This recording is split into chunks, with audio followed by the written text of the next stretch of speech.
This is Coach Lee, and you're listening to The Door Report.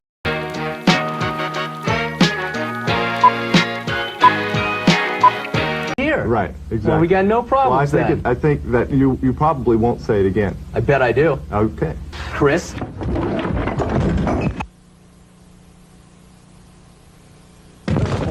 You gotta set your eye on the enemy, not worry about what propaganda they put out. You're the enemy, you're the scum, you're the filth, you're the murderers, you're going down. We're never stopping. Hell or high water, we're going over the top, and you're never gonna stop us. You understand that?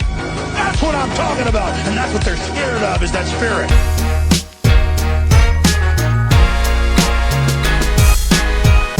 Welcome back into the Door Report, and welcome into episode 322 on a lovely Monday evening. A little bit different here. Monday evening, June 30th, 2025. I am Will Byram, joined as always by my co-host, Trevor Hewlin, a.k.a. Hack Squad Jim Duggan. And then you cannot see our producer, Phoebe. For everybody that thinks Phoebe hates me out there, she is currently asleep in my lap as I am recording this intro. Here at the Door Report, we are presented by 615 Collectibles. If you're into sports cards or sports memorabilia, check out 615 Collectibles on eBay. Items include NFL team packs, graded cards, NFL cards, and more. Shipping is always fast and free. You can find them at ebay.com/str/615collectibles, or you can just type 615 Collectibles in the eBay search bar. Trevor, a lot of news on the front of Vanderbilt sports media coverage.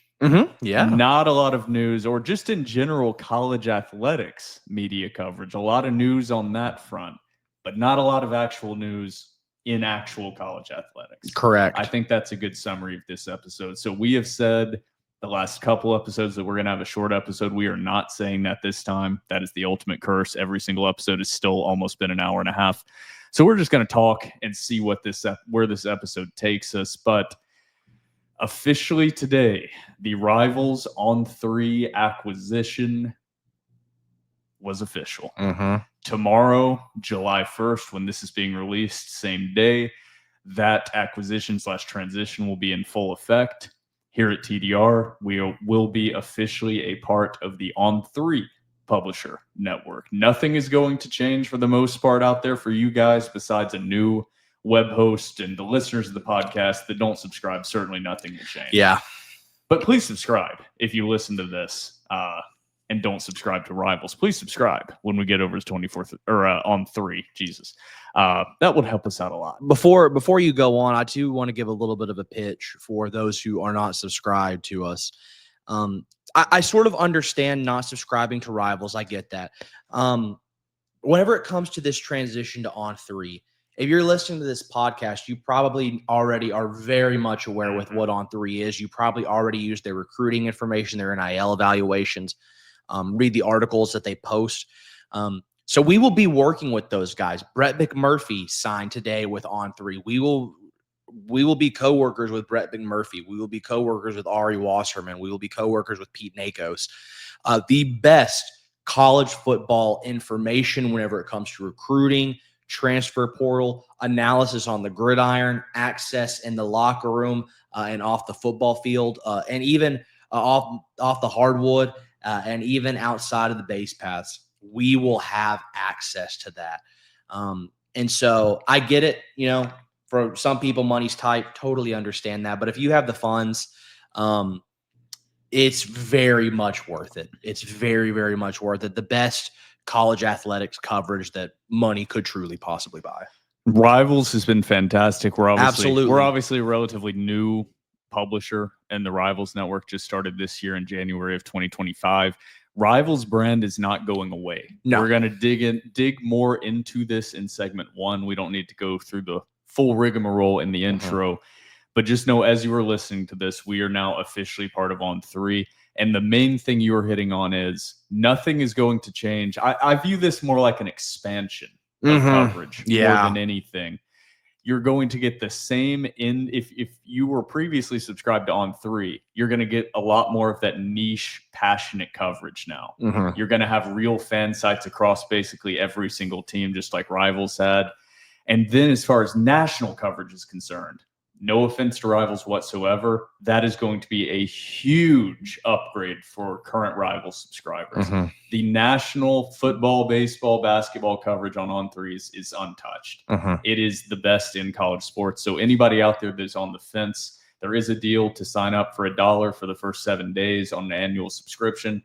I encourage everyone to give it a shot. And I promise it will be well worth it. So we have that to get into. A little bit of recruiting news on the baseball and the football front. Not a ton, but a little bit. And then we have quite a few premium message board questions in segment 2 after the TDR cocktail break. But before we get into all that and much more, we are now a part of the On3 Publisher Network. Visit thedoreport.com today and subscribe to a monthly or annual membership. Also, don't forget to follow us on Twitter and Instagram at The Door Report. Like us on Facebook. Subscribe to our YouTube channel. Our podcast is available on iTunes, Spotify, YouTube, and Google Podcasts. And while you're at it, give our podcast 5 stars and a review on iTunes. It's now time for segment 1. They don't know what the fuck they're doing. Do you understand that? Welcome back into episode 322 of The Door Report, and welcome into segment 1.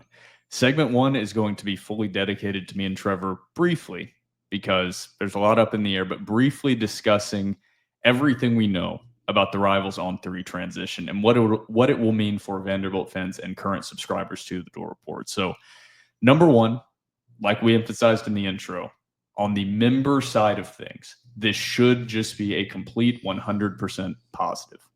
I understand it can be a little frustrating. In some aspects, you're having to use a new interface into the unknown. I get the hesitance from subscribers. However, like we stated, I think it is just a massive upgrade. The message board, basically the exact same format that subscribers are used to on Rivals. Everything, I think, is just going to be better. You can still go to thedoreport.com. That is going to auto-redirect you to our new On3 site. You can also go to vanderbilt.rivals.com if you have that bookmarked or whatever, and that is going to take you straight to the On3 site as well. So nothing is going to change as far as what you need to type into your URL. If you search the Door Report on Google, it's going to take you to the right spot as well. And then one of the main concerns / questions for subscribers, and Trevor, feel free to jump in if you can think of any that I'm missing, is user login, user credentials. Which is obvious. Yeah. You do not need to create a new account. What we have been told, you do not need to create a new account. You can use your exact same username, exact same login, just on the On3 site, and you can log right in and you'll have access to the Vanderbilt site. Simple. Your billing amount, what you are being billed, On3 subscription is actually a couple dollars more per month. However, current Rivals subscribers are being grandfathered in at the Rivals rate. So you do not have to worry about anything updating your billing. The cost is going to be the exact same each month. And also, you're going to have the same username, same login, same everything. So for members, and bear with us for the next couple of weeks, because I am 100%, I'm not 100%. I hope there are none. But there is a very good possibility there are going to be some slight technical hiccups along the way. Just please bear with us over the next couple of weeks. By football season, by the beginning of football season, the site should be 100% flowing, rocking, where we want it to be. But right now, that's why this is happening over summer. We've got a little downtime in the sports calendar. And right now, they're going to be working through some technical back-end things. So just be patient with us. Please reach out to me or Trevor on Twitter. Reach out to the Door Report's Twitter DMs. You can reach out via email, doorreport@gmail.com. Yeah. If you have any questions, I will be sure to respond to you. So don't cancel. Do not cancel your membership. We will be there with you to support you through this change. I think just one quick tidbit. Please, like Will said, please message us if you're having any issues. I will note, and correct me if you want to keep it this way, it might be better if you are experiencing technical difficulties to DM Will or myself personally as opposed to the Door Report account. The reason being is, as we've previously mentioned before, the Door Report DMs get flooded with spam accounts. So if you message us on the Door Report as opposed to our personal, we are more likely to miss those because we truly have thousands and thousands of spam messages. But if you reach out to us at our personal Twitters, which those can be found in the bio of TDR's Twitter account, we will definitely see those without a question. Yeah, my personal account also gets quite a bit of spam, but it is significantly less than the Door Report. Once we hit 10,000 followers, we reach some scraping threshold for these bot accounts. It's crazy. It's at minimum in the 10s to 20s a day, a lot of times in the hundreds of like crypto accounts, porn bots, whatever you can imagine. So real people get lost in the filtered DMs. It can't be fully open, unfortunately. But another good way, if we don't respond, is the email. Yes. I will be checking the email at least twice a day for the first month of this transition. I always check it regularly, but I'll be checking it even more regularly. Another difference here, there's an FAQ document or web page or article, whatever you want to call it, on On3. And it's just Rivals to On3 subscriber FAQs. I posted it on the premium message board. If you haven't seen it, you can probably just Google search it and you can find it. It has a lot of these things listed out and explained very well. I already went through the accounts, went through the cost, that there's nothing to do on the subscriber end. On the what you will have access to. So that's a big question. You are going to have access to all of the national news coverage and all of the premium articles for Rivals high school recruiting, On3 national news. You will also have read-only access to all message boards across all sites. You will still, and this is something we were concerned about, but you will still only have posting access to the message board which you are subscribed to. So you'll be able to view other message boards, but not post on other message boards. So that's just something I wanted to clarify here as well. I think too, another thing that I'm the most excited about, and you're a little bit hesitant about it, but I do think it's it's just nice because it's the only thing of this sort that's available. On3 has an NIL evaluation tool that they utilize. What the statistical procedure is behind that to evaluate it, we aren't sure. But On3 does have an NIL evaluation tool to where you can go in, you can look at certain athletes to see what On3 projects their NIL evaluation at. As a member, you will have access to that as well. It's a really cool feature. Obviously still very early in the works because NIL is still pretty early in the works. But the main difference is On3's transfer portal NIL database is such a huge upgrade. That is something that Rivals just didn't really do that much of, and that's why this is kind of the perfect merger. Is Rivals makes up for what On3 was relatively lacking in the high school recruiting space in the camp series. On3 is pretty good about grading prospects, but they don't have On3 camps. Rivals has those camps where you actually evaluate the guys. On3 is going to be taking over the transfer portal, NIL stuff. The Rivals brand is still going to be for high school recruiting and high school news and those associated things. So that's also something I wanted to get out there as well. There's not a ton more. I mean, I want to be thorough. I want to get all the questions answered. I'm trying to read all the questions that we got on the board that I answered. There's just not that much that theoretically should change that's complicated for subscribers. I just want to keep hitting on that. I know it sounds like a lot. It's going to be a lot of new features, but there's not anything that you guys need to do out there. No, and I think too, it's as somebody who's been on Rivals their whole life, but somebody who also before Vanderbilt had a site on On3 was also an On3 subscriber, just because I'm an addict like that. I can assure you guys the usability and the easeability, I should say rather, of the On3 message board forum is basically identical to that of Rivals. Like you'll go in and it'll basically look exactly the same. It functions exactly the same. You should have no issues. Yeah, and then I always forget because we are so plugged in to college sports, and then even more plugged in now that we're covering Vanderbilt to the college media landscape. There was a question on here that I was like, this is a very valid question. Somebody just said, what is On3?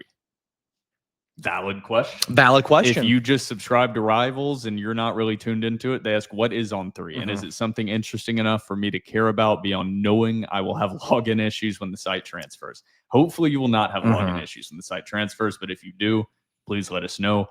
On3 was started by the same guy that started Rivals, Shannon Terry.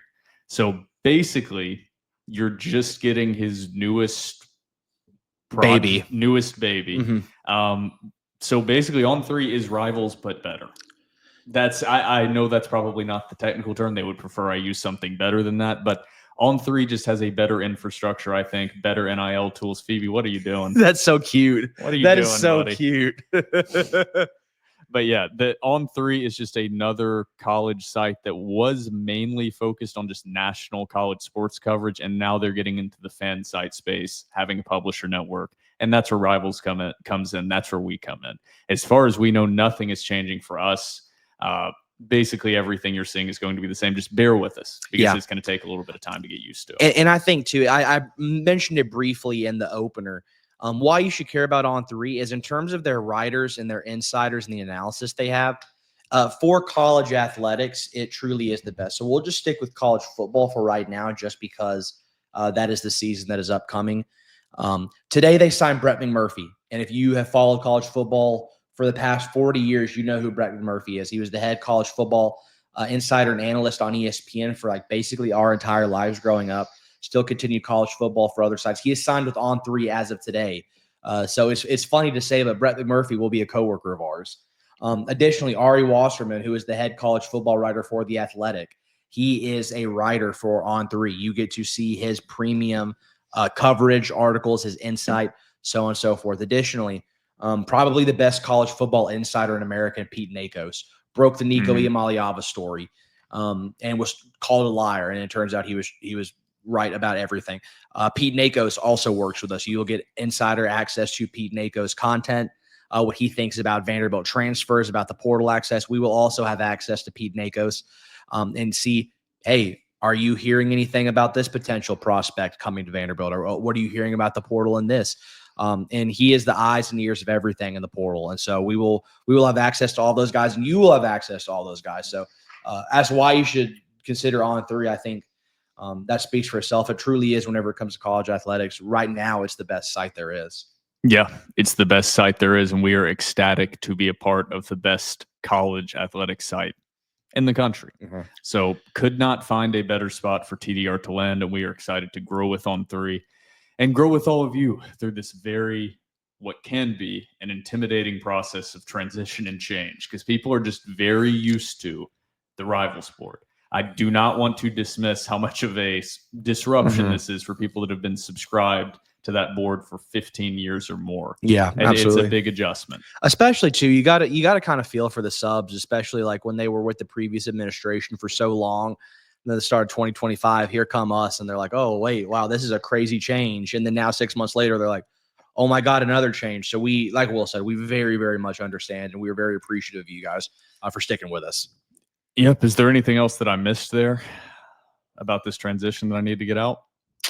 You get all the same old features plus a boatload more. I mean, that's the gist of it right now. Yeah.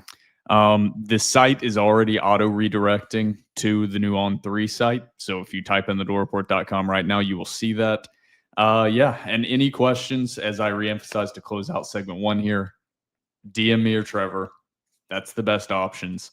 Or reach out to us at doorreport@gmail.com. Just doorreport@gmail.com. Just emphasizing that again, and we will be sure to answer all the questions that you have. All right. Well, let's actually talk some Vanderbilt after the TDR cocktail break. Yeah. Everybody out there, grab yourself a delicious cold beverage, and we will be right back after the TDR cocktail break.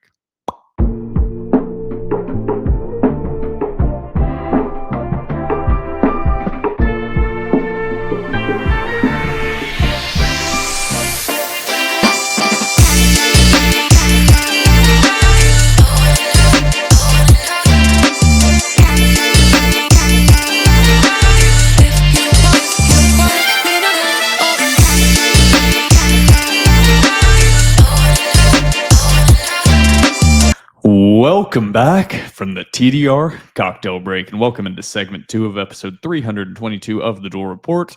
We already talked about the Rivals On3 merger / transition that is going live today as you are listening to this. But in segment 2, we're actually going to talk some Vanderbilt, and then we're going to go into the last of the Rivals premium message board Q&A questions. So the end of an era, but that is going to continue over on the new On3 board. So don't worry, you'll still get to ask us the dumbest questions you can possibly think of over the summer and keep us entertained. And then once sports come back, you can start asking those brilliantly intelligent questions that you guys are known for. So Can you imagine how many questions we're going to have come football season? that's why we're going to have a new producer in Miller McKee Yes. to read through and read us the questions. So starting, I believe, August 1st, Miller McKee, Chef Miller, is going to be the official producer for the Door Report podcast. We'll have somebody off camera able to actually fact check / correct me and Trevor when we say wrong / dumb things. And then he's also going to be able to read us the message board questions so we can actually live react to them. And I don't have to filter through them live while hosting the podcast. So that's going to be a very fun thing that we have to offer. But before we get to the premium message board questions, Trevor, we have football and baseball commits. We'll see how excited you are about these guys. We'll start on the baseball front. Carson Quillen, a former Virginia Tech commit, decommitted from Greenville, Tennessee, and committed to Vanderbilt, a utility player. When he was signed with Virginia Tech, was expected to play both football and baseball, an athletic kid. He's a class of 2025, very late addition. I'd be lying if I said I knew a lot about his game. Do you think this is a guy that's going to make impact, or do you think he's more brought in as a depth piece that can play a lot of positions? Spoiler, I don't think any of these guys are going to be instant impact guys. I think they're all going to be depth kids. And I think actually if they all make it to campus. That's what I was. And when I don't want to get too far into it, but I don't think they'll touch the field at all this year. Yeah, Carson Quillen, I don't know. Greenville, Tennessee, good to get some in-state talent at Vanderbilt, but I don't see anything that jumps off the page. I don't know a lot about him, so I could be missing something. Love seeing guys that were committed to play multiple sports. That's unique. That means he's a very athletic and dedicated guy. Other than that, I don't have any information. Luke Williams. Now, this is the big commit on the baseball front from the high school kids. This is a class of 2026 commitment, so different than Carson Quillen. Luke Williams, a shortstop / outfielder, is a top 15 national player, overall player in the class of 2026. Very, very, very talented. You can look him up on Perfect Game if you would like to. However, Trevor, I'll get your opinion. Do you think Luke Williams, who was previously a Virginia commit, Vanderbilt is just pillaging the state of Virginia with baseball players, do you think Luke Williams actually makes it to campus? I know it's really early, way out. Do you think he's the guy that actually makes it? I do not know. He's basically slated to be a top or round 1 or round 2 overall pick. Yeah, those. I mean, if you're that type of kid, you almost always go to the bigs. So yeah, I doubt he'll make it to campus. That's one of those shots in the dark. Maybe you can get him on campus, maybe not. It looks good to have him committed. But every draft projection I looked at had him as not just a first or second, but like basically a top 45 pick is most of what I saw. Now, these are way more out there projections, but he's a very highly touted guy. Well, and traditionally, too, if you are a shortstop that has decent power, that's the holy grail. That's the holy grail of baseball players in this generation. So, yeah, I think he goes to the major leagues. Yeah. Unfortunately, we have to be honest at TDR. I would love to do a deep dive into this guy's skills and what he brings to the table, but I don't think he's going to be on campus. It would be a waste. It would be a waste of breath. Yep. It would be. So we are going to move to the football front, a guy that will make it to campus. Mm-hmm. He will be on campus. Now, how much he will end up playing, we don't know. There's a lot to project out for this guy, especially at this position group. A little bit of an interesting name here. I definitely misspelled it the first 3 or 4 times I typed it. Tilden Riley, a 6'5", 225-pound, I believe, tight end. Outside of that, don't know a ton about him. I'm going to bring up his offer list. But Trevor, do you know anything about old Tilden Riley? I do. He was very high prospect for South Carolina, the Gamecocks. Shane Beamer wanted him very, very badly.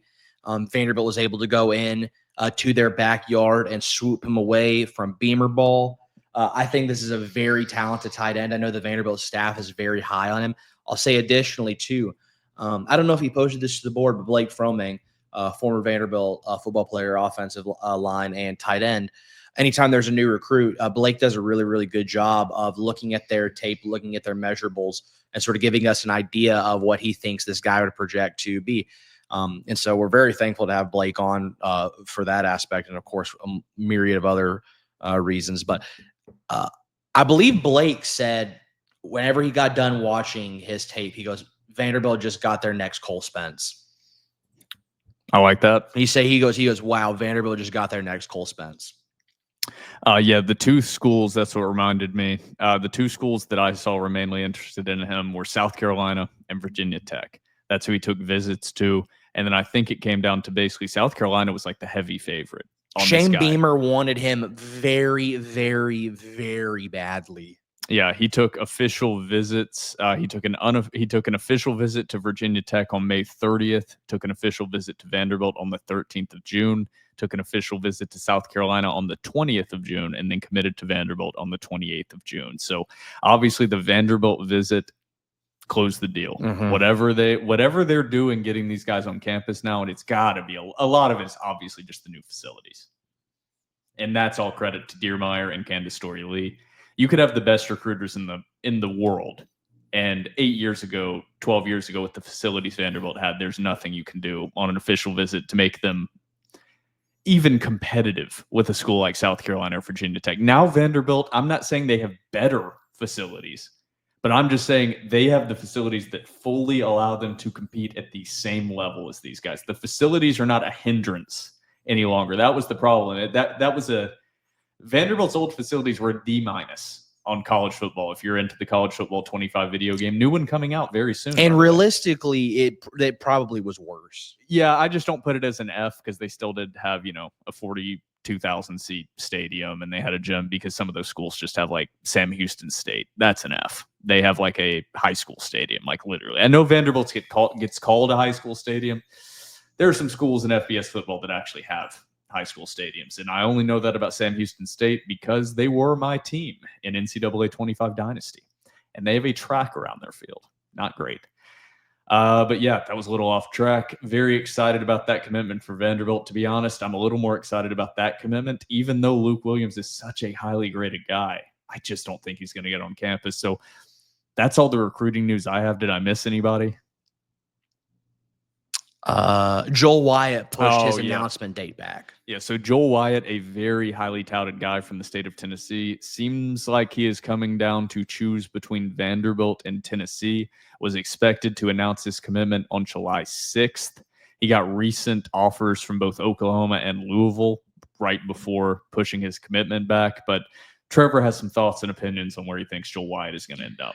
I am fairly confident Joel Wyatt is going to be a Tennessee Vol. Now, I know the Vanderbilt fans are going to hear that and be like, dang it, took a 5-star from us. But let's lay this out a little bit.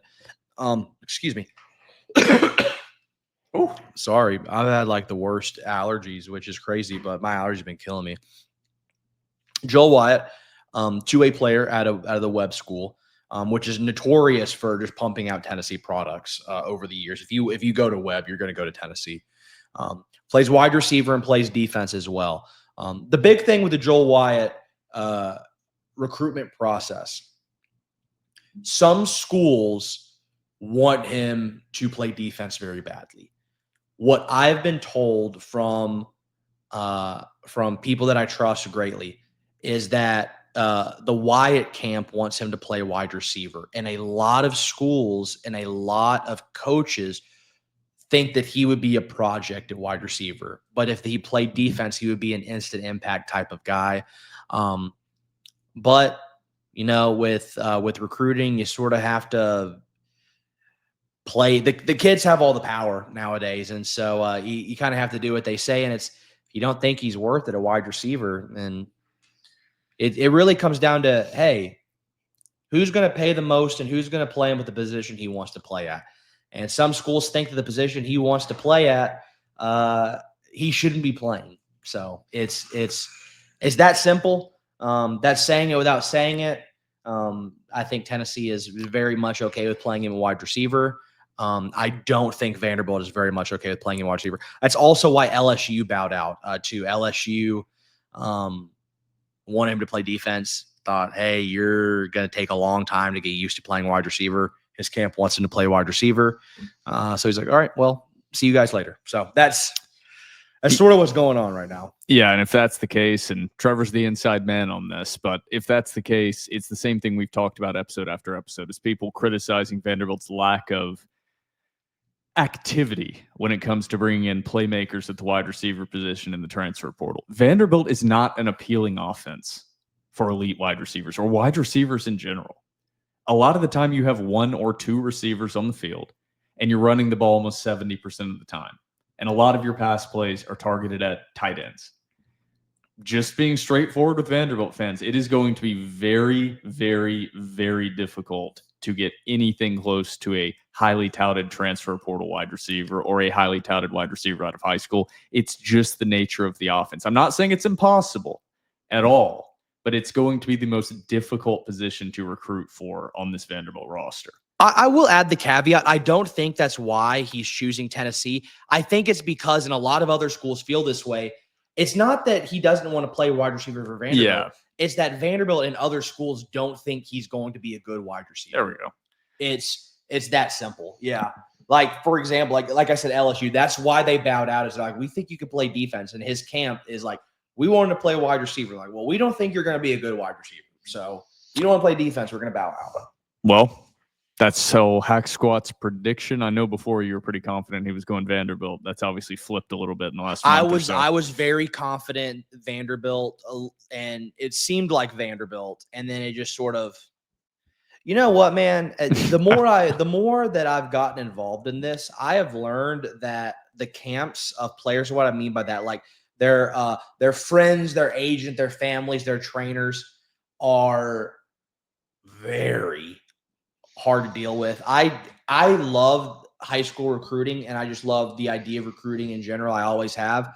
Dude, I could not deal with like these trainers and these coaches and these families. I don't know how directors of recruiting do it. I don't know how coaches deal with these people. Well, this gets into a whole different topic, but it's always been, you had a lot of people around these athletes that are viewing them, for lack of a better term, and they can have very good intentions with this. As a cash cow. I don't mean, yeah, they view them as their meal ticket. This is the guy that's going to make it and get them out of whatever circumstances they're in, even if it's not bad circumstances, is going to elevate them in life.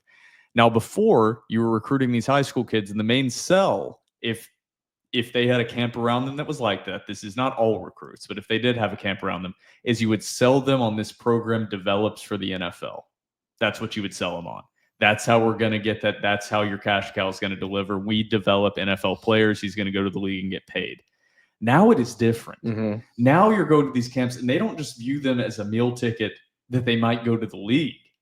They're going to be making money next year with NIL. Mm-hmm. So that is a lot more. These family members, tertiary members of their crew, party, whatever you want to call it, are a lot more invested financially because the money comes now. Mm-hmm. So that's a part of this, that the recruiting landscape in high school, it was never pure. It was always a disgusting area of athletics, is the recruiting. We all know that. Yeah. However, it's even grosser now. And in some aspects, which is wild to say. Yeah, some aspect, it's all over the table now. But these people are not necessarily going in with the idea that I'm going to get this 17, 16, 18-year-old high school kid. I'm going to place him in the best spot for him, for education, the best spot for him growing into a man.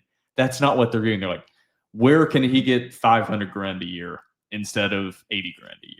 That's where the mindset has shifted in a lot of these guys, and it's gross. It is a little gross. I understand it. Money talks, bullshit walks. I get it. I mean, we just saw that with the Nico Iamaleava situation. His dad, that was not money. He's making less at UCLA after taxes. I genuinely believe Iamaleava's family hated Tennessee fans and thought they were genuinely racist. I'm not saying he's right. Oh, really? Wrong. I think that the family had an issue with Tennessee, because if you look at whatever deal he got in Taxifornia, there's no way he's making more at UCLA than he was making at Tennessee. I don't think that was a Tennessee Josh Heupel admin NIL issue. I just think Nico and his family did not like Tennessee fans. You don't think that was their intention, and then as the thing kind of spiraled, they were like, "Ooh, we've kind of made our bed now. We've got to lay in it." But I think that was their initial intention. Yeah, I think that what might have been the initial intention, but I do not think it would have gotten there with that intention. I think there was also the underlying primary motivation was I don't think the family liked Tennessee. Yeah, that's a big. There were a lot of rumors about. He's a West Coast guy. That's a big culture shock going to Knoxville from the West Coast. It just is. And I think probably initially his dad overvalued what his son was worth in the NIL market. And then once that screwed up and Tennessee was like, well, we'll still pay you this or whatever. They're like, no, even if it's equal money or even slightly less, we're leaving. And I just think his family openly had issues with the Tennessee fan base, unless I'm making things up. No, that is true. His dad was very open a lot of times about how he thought the Tennessee fan base was too hard on his son.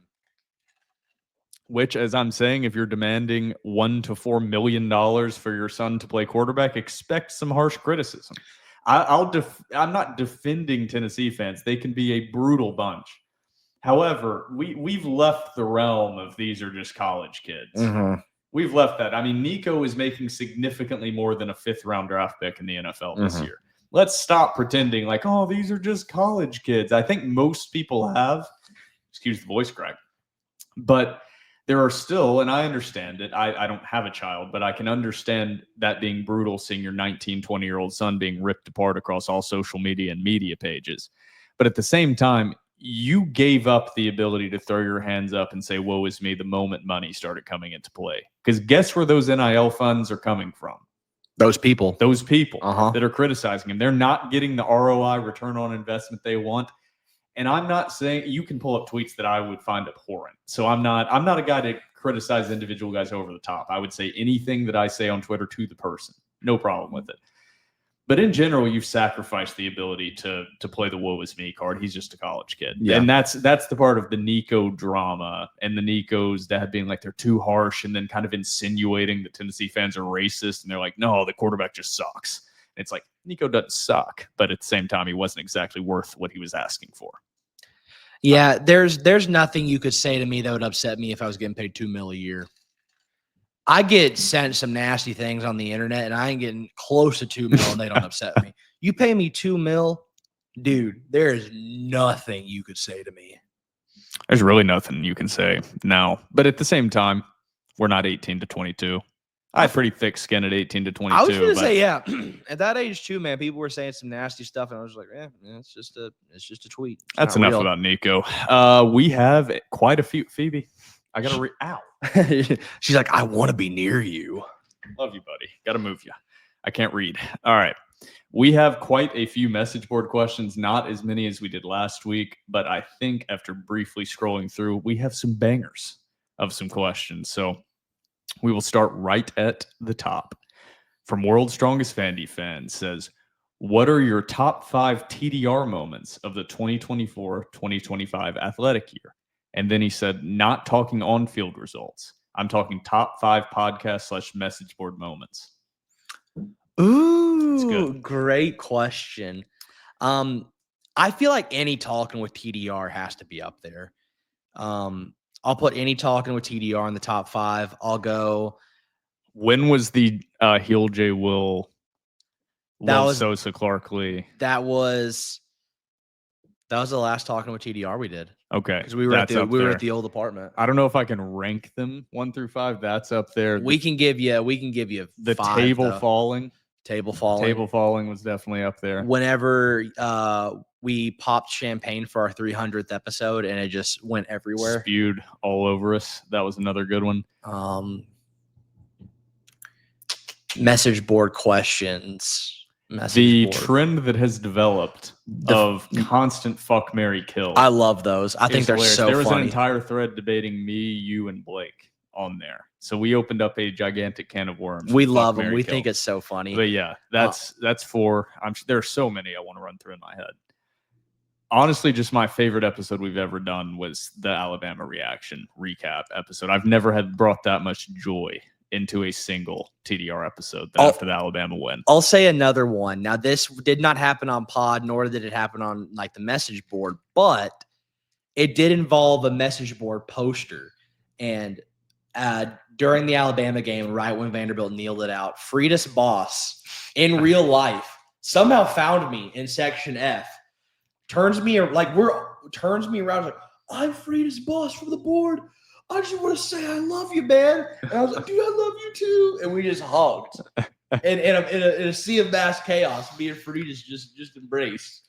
That was up there. And I've also got to add this in. That's already 5, but just generally, this isn't the podcast or the message board, but generally the growth of the tailgates and the amount of people that are showing up to the tailgates that don't know us like personally, but show up because they hear about the tailgates on the podcast, hear about us tweeting or see our tweets, see our posts about it, and show up and have a great time. Meeting everybody that listens is incredible. Yeah. Like we met one of the posters that caught Jonathan Vastein's walk-off home run. Peter Porker.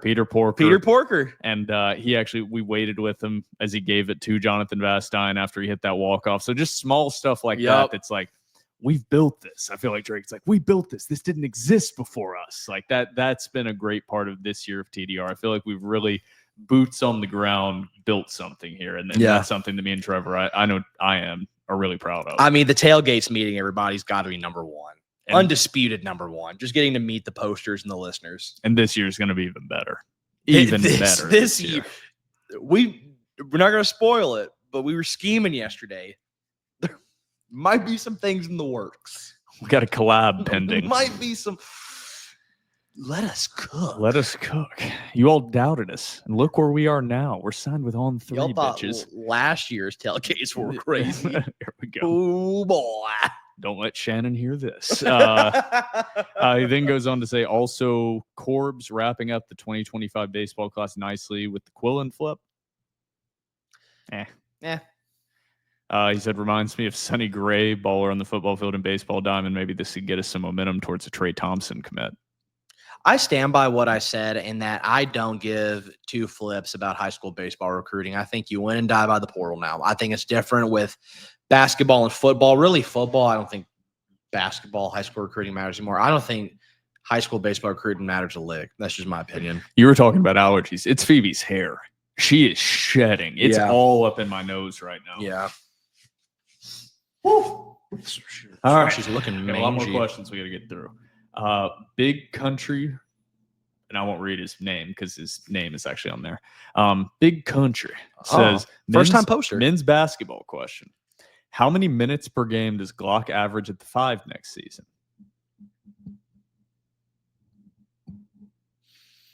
I won't say 0. I'm going to say 2 to 4 minutes. I was going to say about 3. Yeah. I was going to say about 3.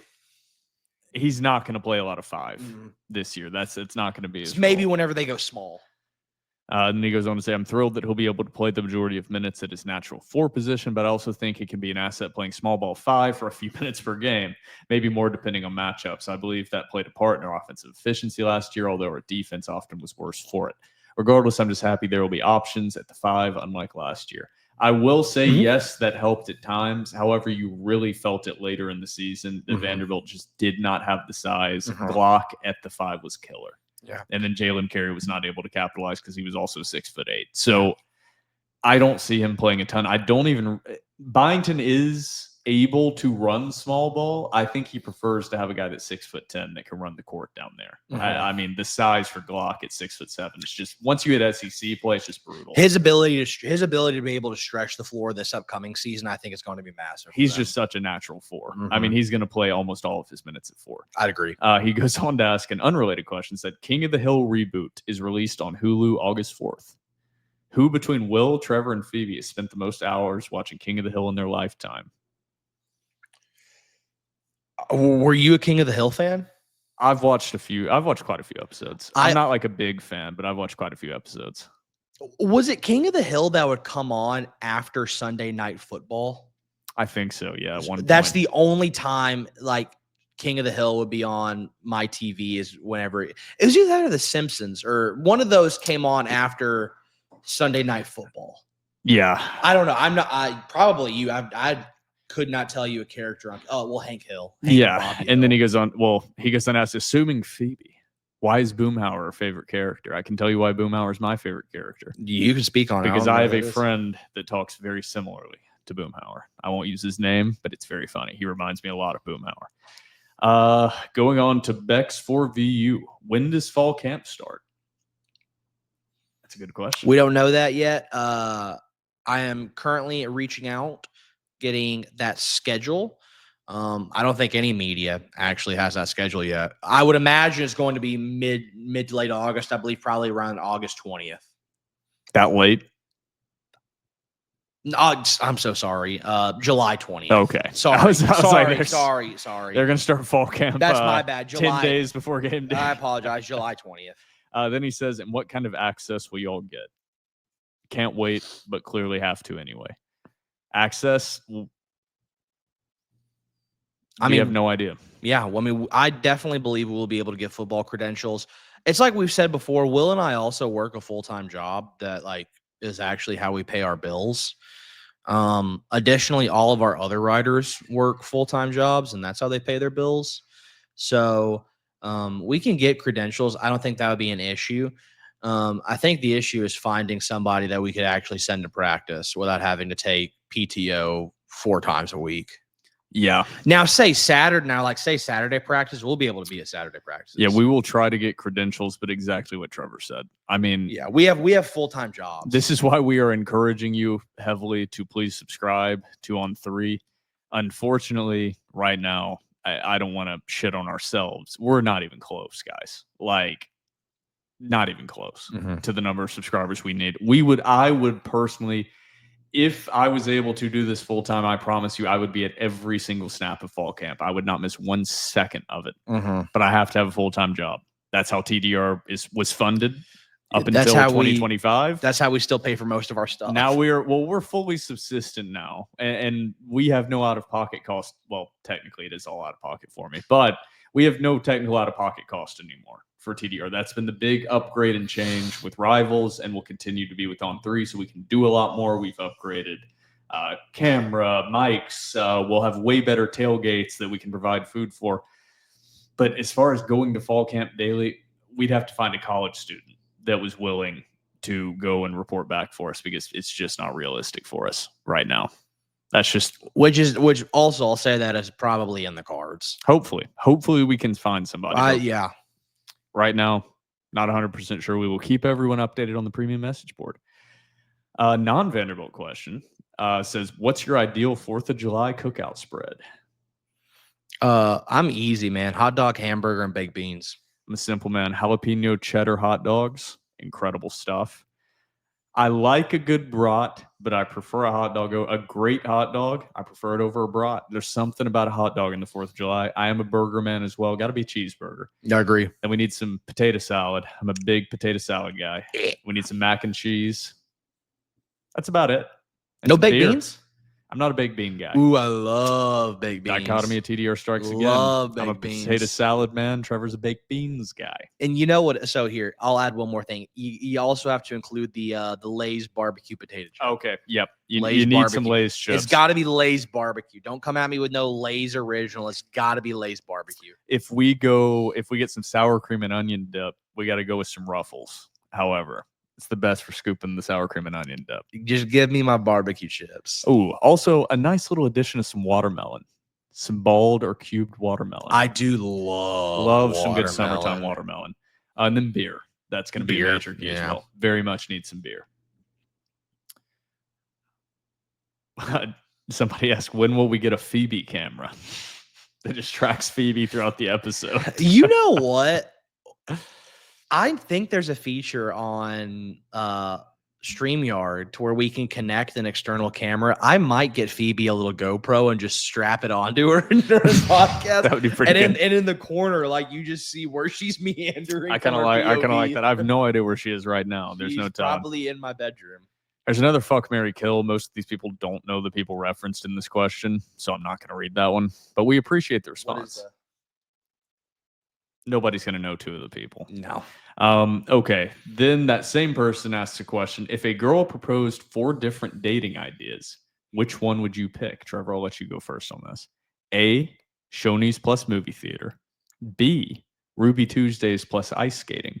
C, Applebee's plus shopping mall. Or D, Logan's plus back to her place. Shoney's movie theater, because I love Shoney's and I'm a big cinephile, so I'm going to go Shoney's movie theater. It's amazing to me. It's so easy. It's D. Not even close. Take me to Shoney's and let me go see a movie after, dude. Logan's, I'm getting a very, very mediocre steak, medium rare. And then we're going back to her place. Watch a television show. I'll respectfully give a kiss goodbye and leave, of course. The dichotomy of TDR strikes again. I would go to Shoney's. I would get the Grizzly Burger and fries. We would then go to AMC, to where I'm a Stubbs member, and we would watch whatever movie we can both agree on. Dude, Shoney's. Dude, Shoney's rules. The fact that Shoney's don't exist anymore pisses me off. Shoney's has the best breakfast buffet in the history of mankind. Dude, Shoney's rules. If you hate Shoney's, you're not working class, and we can't relate on anything. You're in a different tax bracket, and I think you should get taxed more. I don't hate Shoney. I've never been to a Shoney's. What?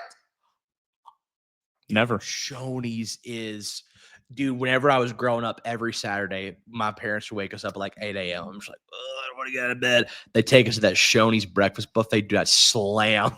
I have 5 plates. I mean this, and my parents would back it up. I can count on my fingers and toes almost how many times my family went out to eat under the age of when I was like 15 or 16. Like on probably less than, it was crazy how little we ever went out to eat. Shoney's breakfast buffet, dude. Oh, God. We ate some Applebee's. That was a solid time. Somebody added an E option on here and says Captain D's plus behind their dumpster. Yeah. Shout out to Captain D's, dude. Hush puppies, man. Hush puppies. Long live. We'll carry that joke over onto On3 as well. We'll carry the Captain D's inside joke. That'll keep going. Yet another Doors lawyer says, would a complete MLB roster of only Vandy alum win a 3-game series against this year's Rockies or last year's White Sox? No. Not even close. Of only Vandy alum? Nope. Of all time? Are at their talent level when they were at Vanderbilt? Or are we talking like their talent level when they maybe were pros? Okay, let's say what he is asking is Vandy alum. See, this is where it can go 2 directions. How I took it is, are we like 2008 David Price? Like, I mean, current guys in the MLB, like where they are right now, or maybe he's asking of like if you just put together an all-star roster of Vanderbilt teams, they would smoke them. Not like of their college days, but like in their prime of their MLB career. Of their prime in their MLB career, then yeah, probably. But if I interpreted that as like on the bump is like 2009 David Price. No, he's getting shelled. Or maybe just current guys that are in the MLB. So you would basically, your pitchers would be like Bueller. Yeah, I don't think they would be able to fill out a roster, though. I don't think they'd be able to fill out a 9-man. Who are you going to put at first base? Basically anybody can throw in at first base. It's an incredibly difficult position to play. Yeah. So I'll answer that I don't want to disagree. It's incredibly difficult position to play. It is not an easy position. However, that is a position oftentimes that is players can easily be converted to out of a person that cannot play other positions. David Ortiz only played third first base for a large period of his career, and he was one of the most unathletic men I've ever seen play in the MLB. David Ortiz only played for like maybe 20 games at first base. But if we're gonna go all time, the answer is clear. If you take like an all-star team of Vanderbilt alumni at their prime in the major leagues, then they're going to win. If like you take an all-star team of Vanderbilt players, but they're at their college level, they're getting shelled. I do think that would be, so there's always the debate of this year. This is the one that always pisses me off. Baseball is obviously a very different sport because it's not physical. So like there's always the chance that a guy can be hot or whatever. Like I agree with you, Trevor. Like I agree with what you're saying. So don't think I'm disagreeing.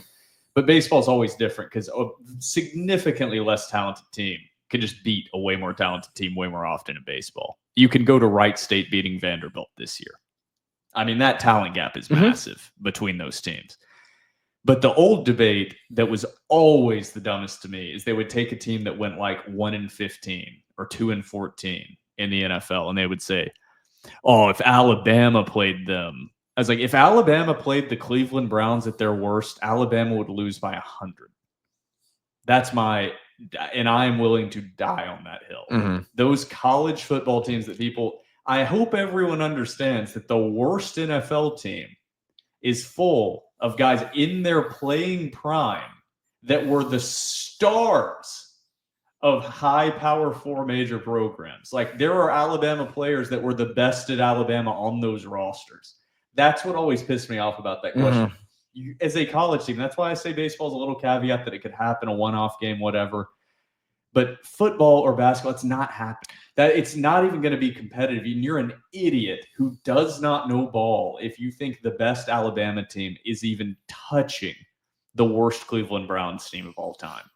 Now, if you said an all-star team, like what I thought this question was asking of, like Alabama players in their prime, then yeah.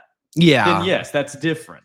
But I don't think if you took this year's Rockies against this year's LSU Tigers, Rockies are smacking them, and it's not close. Yeah, that's yes. I also don't think people understand how much a different wood bats make with power, and generally.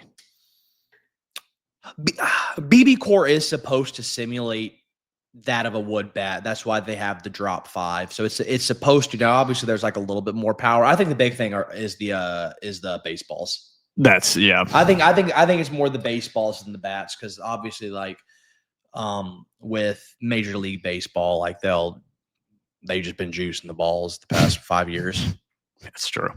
And the baseball for college baseball, you can make the argument was dead until the postseason. Then they're like, all right, juice baseball, juice them up. All right, goes on. Next question is Trevor, and there's one for me. It says, "What has been your favorite moment as a Reds fan?" None. It's legitimately I have not seen the Reds have the longest streak in all of major sports, NFL, NBA, Major League Baseball, whenever it comes to not having a playoff victory. They have not had a playoff victory since the mid-90s. That's the longest out of any sports franchise in all sports. I've never seen the Reds win a postseason series. The best, if I had to pick one though, the Jay Bruce walk-off to clinch the NL Central in 2012. That was special. That was really, really special. That was probably number one. Joey Votto winning the MVP also was special, but that Jay Bruce walk-off was probably the greatest Reds moment of my lifetime. The question for me was, Will, what has been your favorite moment as a Celtics fan? For me, that's not competitive. Like there's instantaneously, and this might be boring, the 2008 championship. I mean, that was, for me, I am a Titans fan, a Vanderbilt fan, and a Celtics fan. That was the first championship of any kind I had ever seen.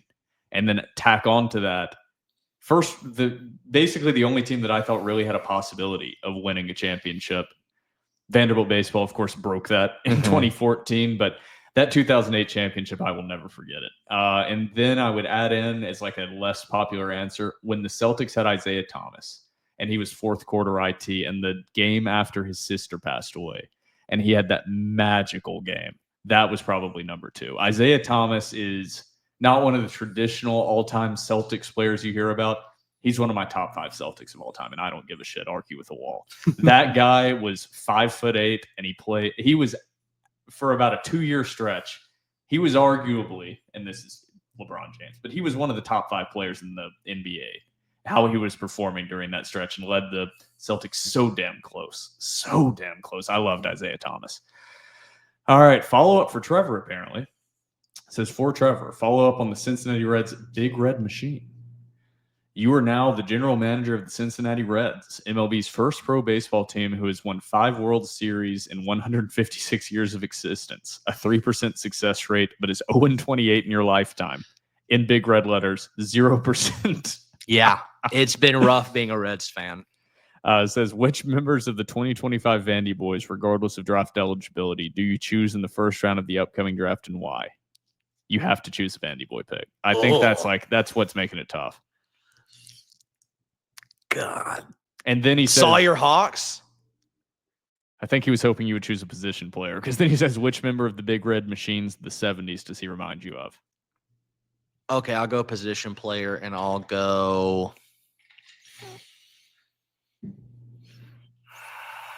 Damn.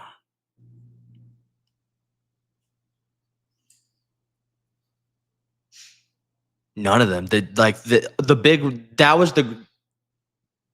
the greatest starting 8 of all time in Major League Baseball history. Like they're not even comparable. I'll go.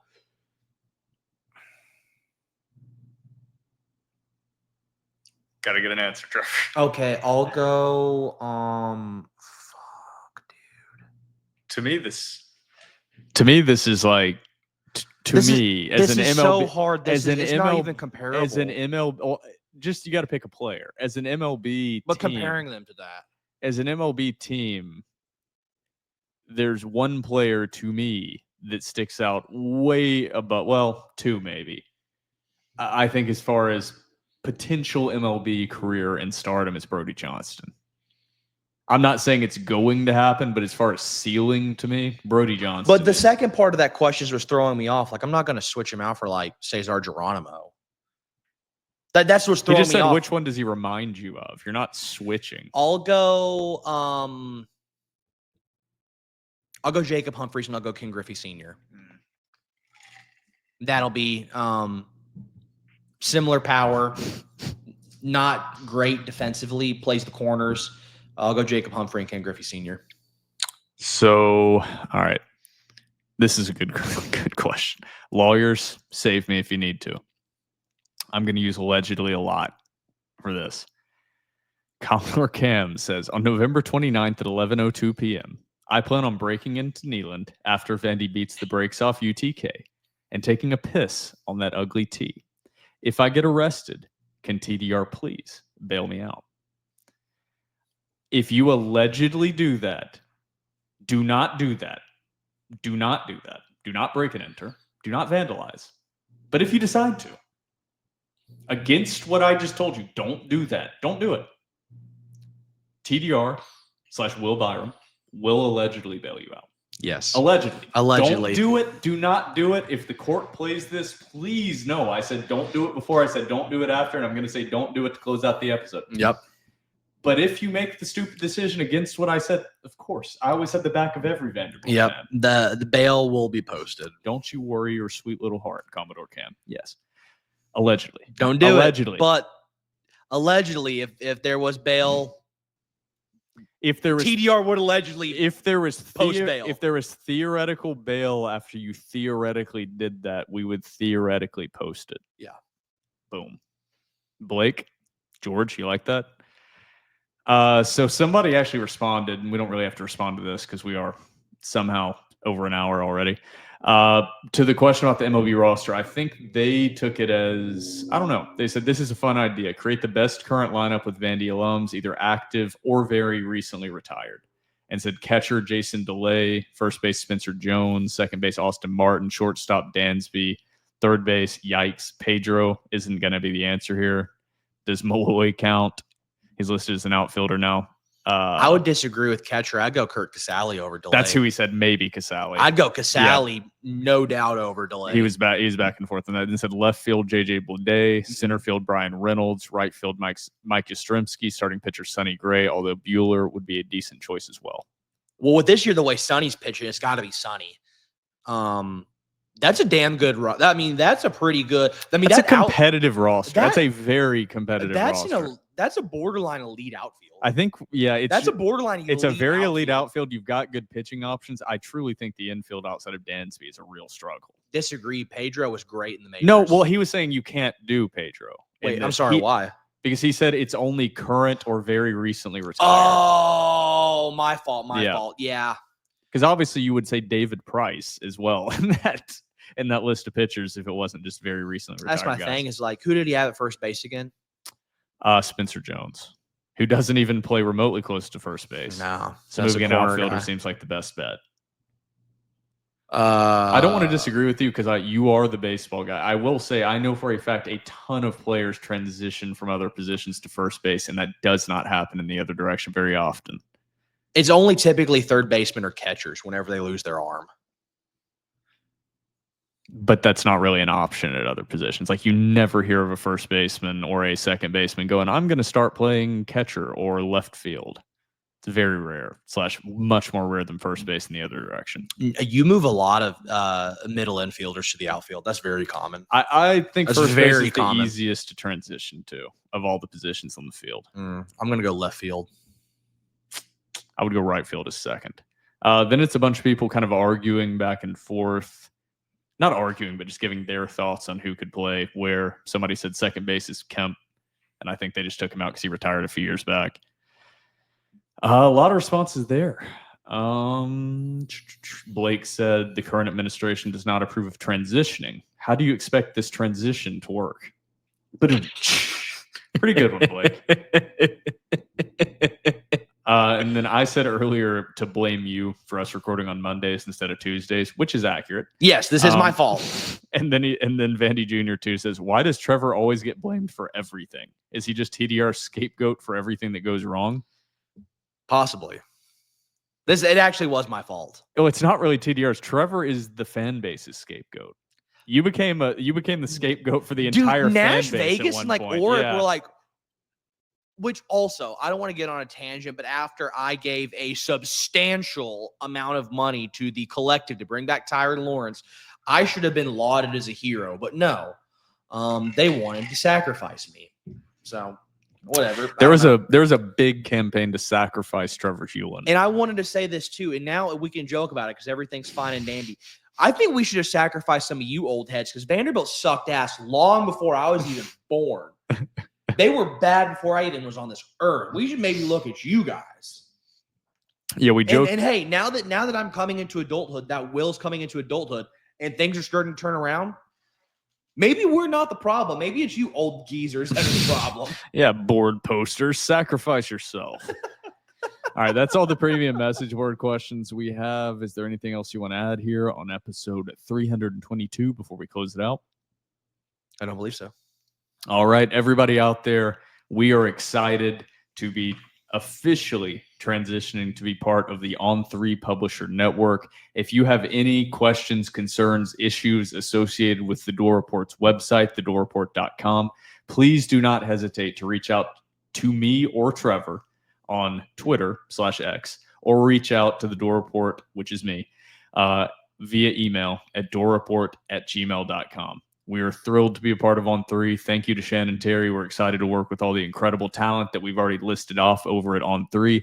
And we are excited for the future of not only TDR, but Vanderbilt athletics in general. It is an exciting time to be a Vanderbilt Commodore fan. So thank you, everybody, for listening. This has been episode 322 of the Door Report, powered by 615 Collectibles.